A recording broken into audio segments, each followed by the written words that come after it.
Leadership skill. In order to be an effective manager, you need to be able to lead your employees in an efficient manner. Ito ay ang nag-aalalay sa mga isang empleyado upang maging maayos ang paglalakad sa isang kumpanya. Professional experience. If you don't have experience working in a professional environment and leading a team, will be hard to step up manager.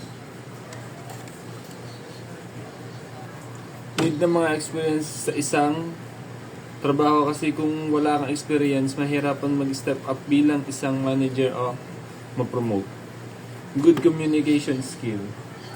It's a staple that all the best manager have. It means listening to your team and work with and produce result within precision. Kailangan may skill na pakikipag-usap sa isang employee or customer. Knowledge. Going back to school in investment, many effective leaders have seen a benefit not only their professional work life but their professional life as well.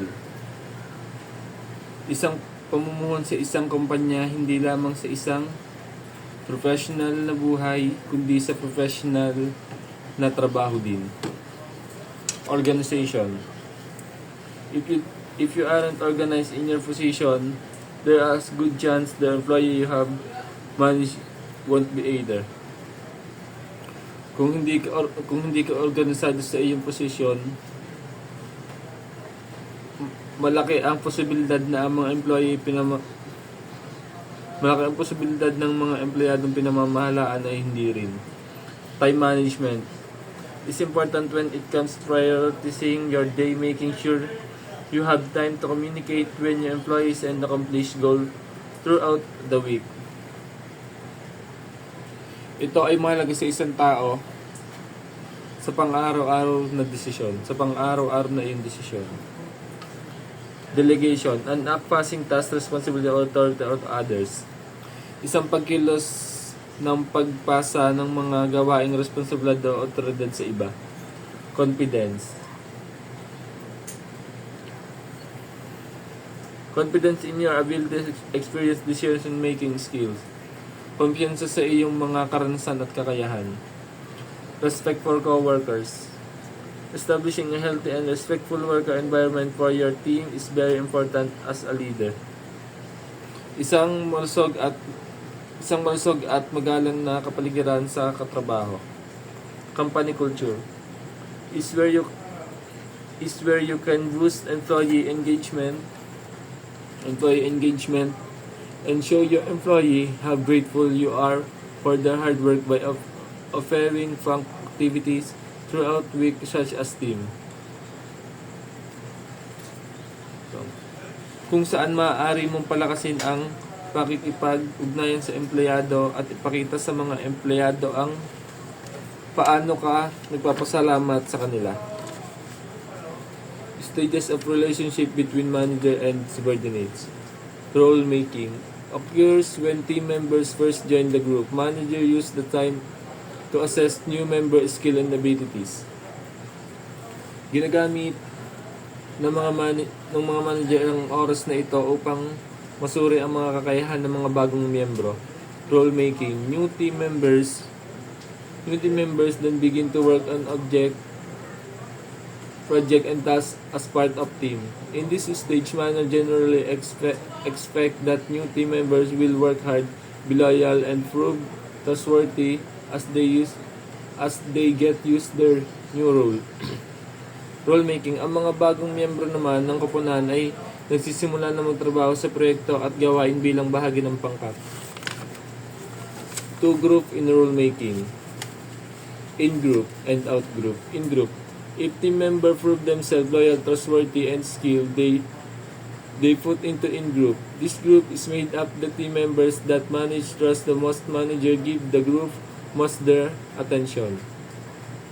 Ito ay bumabase sa miyembro na may napatunayang tapat, mapapagkatiwalaan at may kasanayan sila sa trabaho nila.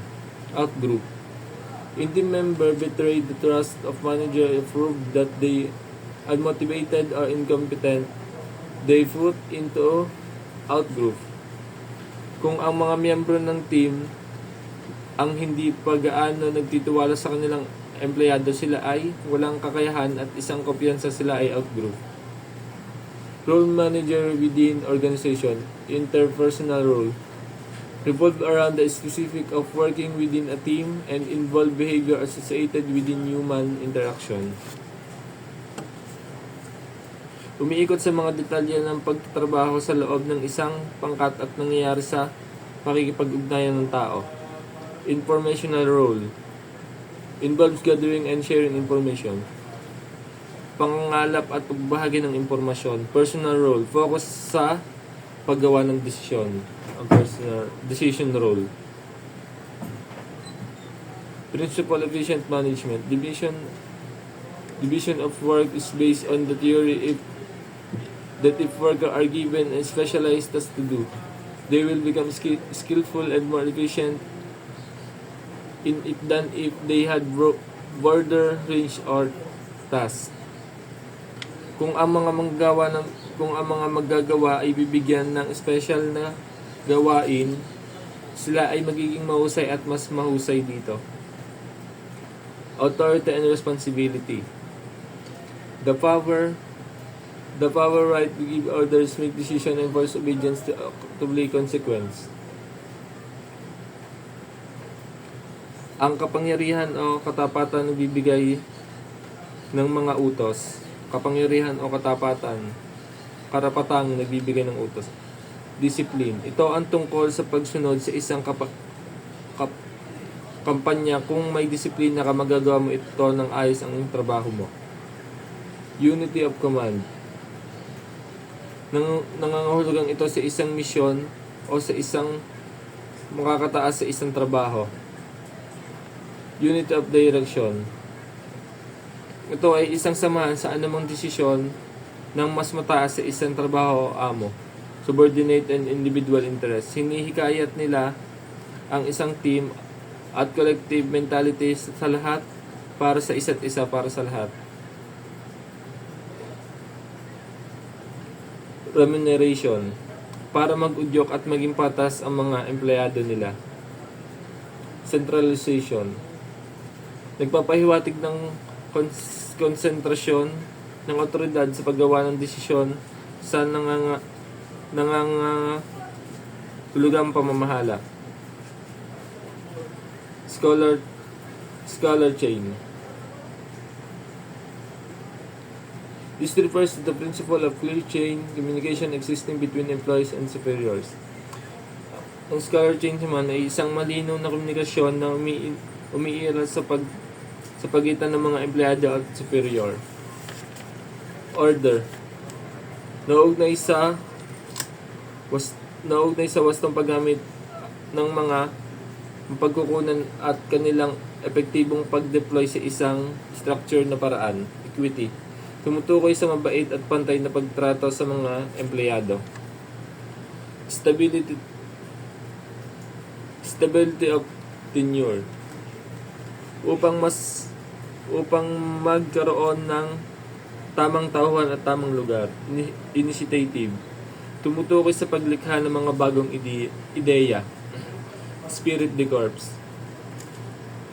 Umiiral sa mga miyembro ng isang grupo at nagbibigay ng impormasyon sa isang kumpanya.